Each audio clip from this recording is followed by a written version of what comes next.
Boa noite, você que acompanha a TV Canção Nova no Brasil e em outras partes do mundo, seja muito bem-vindo ao nosso Além da Notícia. Como você já tem acompanhado, em novo horário. Muito obrigado por estar sempre conosco. Sempre trataremos aqui de temas importantes, de interesse da nossa sociedade, de interesse da família brasileira e temas que são muito palpitantes no momento, atuais. O de hoje não poderia ser diferente. Vamos falar de um dos assuntos que tem preocupado e assombrado a nossa sociedade. O programa vai abordar o Zika vírus e o mosquito Aedes aegypti e tudo que ele está provocando no nosso país. Para conversar sobre este assunto, dois convidados também especiais. O Dr. Pedro Luiz Tawil, que está aqui conosco. Dr. Pedro é atualmente professor colaborador voluntário junto à área de Medicina Social da Faculdade de Medicina da Universidade de Brasília e do Programa de Pós-Graduação em Medicina Tropical. Dr. Pedro, bem-vindo. Obrigado. Muito obrigado. Quero cumprimentar também o Dr.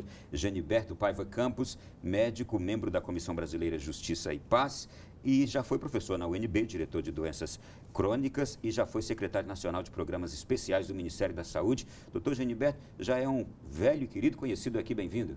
Muito obrigado. Velho no sentido de há um pouco tempo você não vem mais, tá? Pois bem, o nosso assunto é este do Zika vírus, é este do mosquito Aedes aegypti, que em algumas partes do nosso país tem preocupado, parece que mais ainda, porque ali está mais alastrada essa situação. E eu gostaria já de perguntar aos senhores, fiquem muito à vontade aqui, é um diálogo sempre muito aberto, o quanto tem assombrado aos senhores da área de medicina o surgimento, por exemplo, com o Aedes aegypti, do Zika vírus, da chikungunya, além da dengue que já era conhecida. Isso. Além da febre amarela, que já era conhecida também. Bem, realmente é uma preocupação muito grande pela dificuldade de controle do principal elo de transmissão dessas doenças, que é o mosquito. Por quê? Não há ainda vacinas suficientemente eficazes e seguras para essas doenças, como não há também tratamentos específicos para essas viroses. Então, o elo vulnerável é o mosquito. E o controle desse mosquito é muito difícil no mundo moderno. Não é só um problema brasileiro, é um problema dos países tropicais e subtropicais, a faixa tropical e subtropical, porque atingindo cerca de 2,5 bilhões de pessoas que vivem em áreas infestadas por esses mosquitos e que têm dificuldade de controlar, basicamente por fatores externos ao setor saúde. Quais são basicamente esses fatores? A migração rural urbana intensa e rápida que ocorreu no mundo após a Segunda Guerra. Segundo, as condições de vida nessas cidades, de grande parte da população, que favorece a proliferação do mosquito. Favelas, mocambos, invasões, cortiços, são situações que favorecem a proliferação do mosquito. Terceiro, a globalização faz com que as pessoas e os produtos se cruzem no mundo com muita rapidez. Então, pessoas infectadas de um país podem chegar a outro país com muita facilidade, ainda no período de transmissibilidade da doença. Quarto, o processo produtivo moderno que valoriza a produção de embalagens descartáveis, que quando não adequadamente dispostas no meio ambiente, se comportam como reservatórios desses mosquitos. Quinto, e não finalmente, mas entre os fatores, nós temos ainda a produção nunca antes alcançada neste mundo de veículos automotores com um subproduto que não se sabe o destino adequado que se deve dar a ele até o momento, que são os pneus usados, que são criadouros excepcionais, constituindo praticamente armadilhas para esses mosquitos. Então, esses fatores são extrasetoriais do setor saúde. E há também esperanças, eu gostaria de deixar bem claro. Nós não conhecemos muito dessa doença, principalmente a Zika virose, quer dizer, a doença transmitida ou produzida pelo vírus Zika. mas nós não sabemos como ela age, quais são as suas complicações, porque é uma doença que existia no mundo numa frequência muito baixa e sem a gravidade que está se apresentando nos dias de hoje. E a esperança é que o governo americano, recentemente, organizou um grupo consultor de altíssimo padrão que estabeleceu as prioridades de pesquisa que são necessárias para esclarecimento dessa doença, da sua causalidade, inclusive, do que produz o Zika vírus e também do aprimoramento das medidas de controle desse mosquito. Então, o senhor já nos apresentou aqui, na sua introdução, um alerta muito importante e, sobretudo, já nos disse que as condições existentes no mundo hoje são extremamente favoráveis para que este mosquito e com o vírus se prolifere. Todavia, o problema agora é de controle, doutor Geniberto. Fique à vontade também.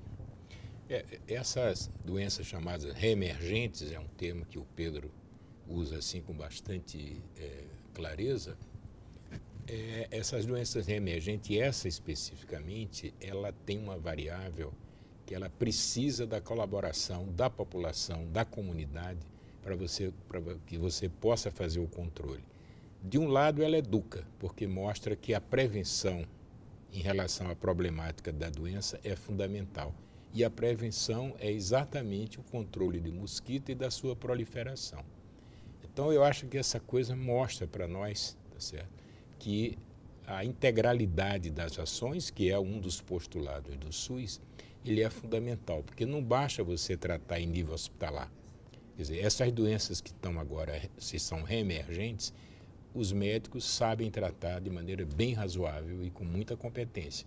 Mas o problema é a gente participar também da prevenção e daquilo que é a promoção da saúde, que fecha esse conceito de integralidade. E nunca a gente foi tão desafiado como agora para esse tipo de problema. Então, quer dizer, essa variável, a participação comunitária, e é bom lembrar, Ronaldo, que ela é fundamental também em outras doenças já estabelecidas do grupo das chamadas não transmissíveis ou crônico-degenerativas. Um diabético hoje ele tem que entender da sua patologia, da sua doença, para poder ter uma participação direta no controle, na prevenção secundária, tá certo? Ele tem que manter os seus níveis de glicose e tem vários elementos marcadores que podem controlar isso, a mesma coisa na hipertensão arterial, mas nessas doenças reemergentes a gente vê com espanto que sem a colaboração da população é muito difícil o controle. E a gente está aprendendo coisas novas, que são coisas antigas, que são reemergentes. E tem gente que já está comparando a epidemia de Zika, por exemplo, grandes autoridades de saúde pública, está comparando a epidemia de Zika como até que potencialmente pior do que a epidemia de AIDS. Você veja aonde chegamos. E eu gostaria muito que esse programa hoje ele trouxesse aqui algumas respostas para as pessoas. Eu recentemente encontrei numa padaria uma pessoa, e na fila a gente comenta essas coisas da atualidade. E uma pessoa comentando, ela chegou e ela dizia assim veementemente, olha, esse vírus aí ele foi produzido em laboratório. E aí, a propósito, eu vi uma reportagem e trouxe aqui, encontrei a reportagem do dia 2 de fevereiro, de um doutor americano, o Dr. Francis Boyle, dizendo que o vírus Zika é guerra biológica. Ele é jurista, professor de Direito em Harvard, e nessa entrevista ele declarou exatamente essa frase, o vírus Zika é guerra biológica.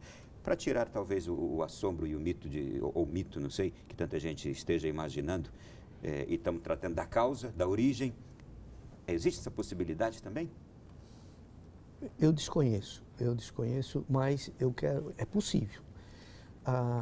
Mas eu gostaria de colocar que há outros fatores que estão em jogo. Por exemplo, o grande fluxo migratório recente que nós tivemos na Copa do Mundo. Na Copa do Mundo. Foi quando tivemos o primeiro caso, não é? Aqui primeiro no Brasil. Caso, foi em 2015, Bahia. Da Bahia.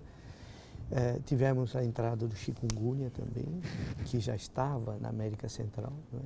E esse vírus Zika, por isso que eu acho que não acho difícil essa teoria, porque o primeiro lugar nas Américas onde foi detectado essa infecção foi na Ilha de Páscoa, no Oceano Pacífico, que pertence ao Chile.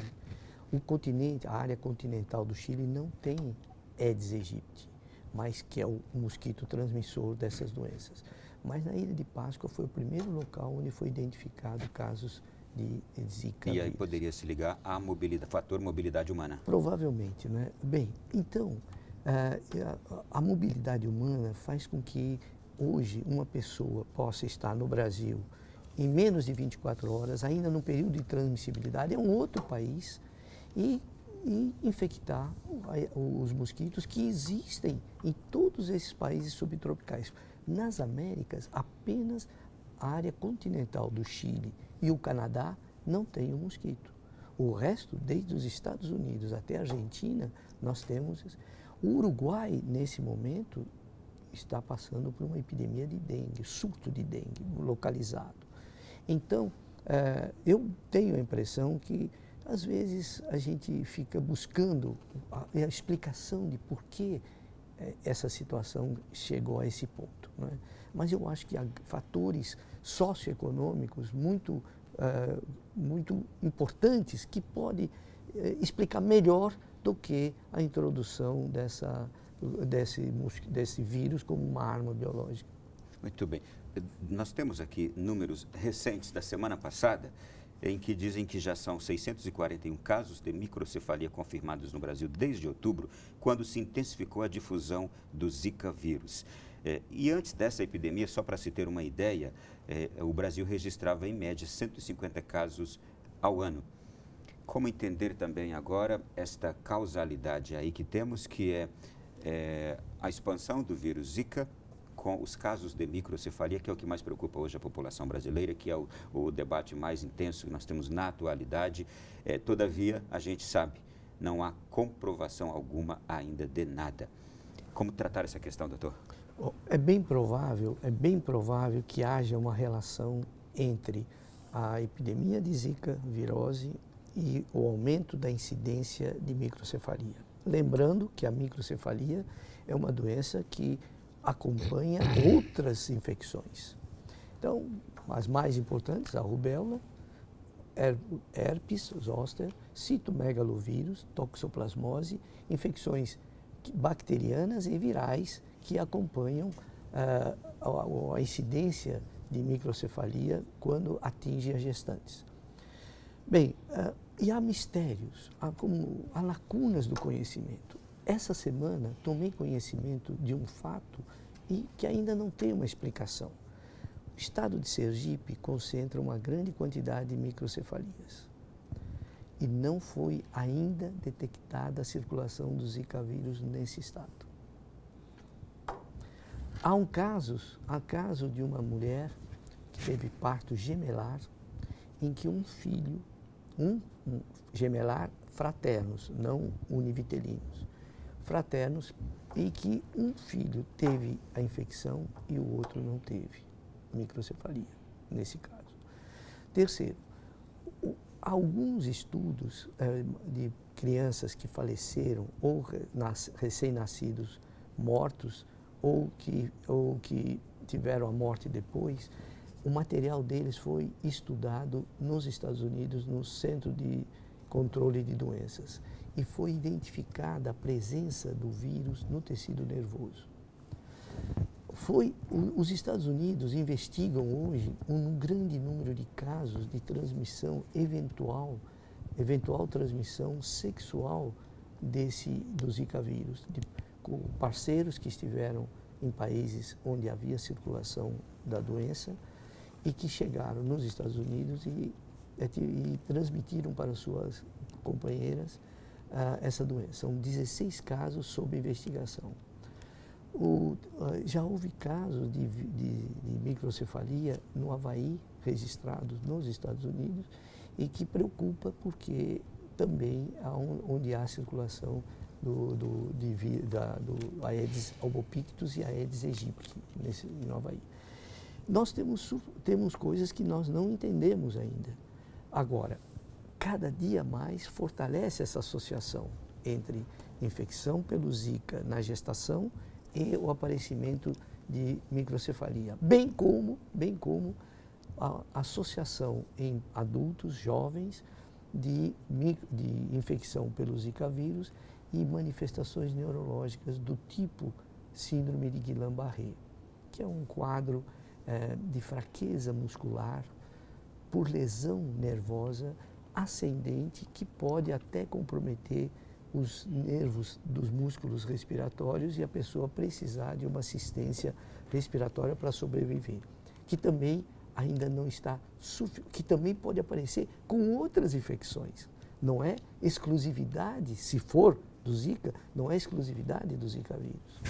Embora o senhor nos traga aqui tantas outras complexidades que o momento está nos apresentando a respeito desse vírus, o senhor vai nos tirando algumas dúvidas, mas vai nos deixando da mesma forma ainda preocupados, não é? Infelizmente. Bom, eu estou concentrando um pouco mais das perguntas nesses 2 primeiros blocos ao Dr. Tauil, porque ele nos deixará no 3º bloco, mas daqui a pouquinho a gente volta. E você que está nos acompanhando, aí, por favor, telefone para alguém. Avise que esse programa que está no ar agora está tratando dessa questão com uma clareza, com uma abrangência tão importante, sobretudo aquelas pessoas que andam mais assustadas, que andam aterrorizadas com esta situação. Ok? Voltamos já já.